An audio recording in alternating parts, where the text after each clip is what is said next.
আসসালামু আলাইকুম ওয়া রাহমাতুল্লাহি ওয়া বারাকাতুহু।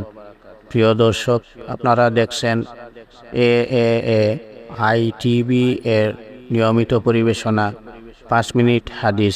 আজকে আলোচনা করা হবে বুখারী শরীফ দ্বিতীয় খণ্ড 1180 নম্বর হাদিস থেকে। আবু মুসা রাদিয়াল্লাহু তাআলা আনহু হইতে বর্ণিত আছে, রসুল সাল্লাল্লাহু আলাইহি ওয়াসাল্লাম বলিয়াছেন, মুমিনগণের পরস্পর সম্পর্ক এইরূপ হওয়া চাই যেরূপ একটি দেয়ালে ইটসমূহ, তাহারা একে অন্যের দ্বারা শক্তিশালী হইবে। অতঃপর নবী সাল্লাল্লাহু আলাইহি ওয়াসাল্লাম এক হাতের আঙ্গুলসমূহ অপর হাতের আঙ্গুলের ভিতরে প্রবেশ করিয়া দেখাইলেন, মুসলমানগণ এইরূপে একতার সহিত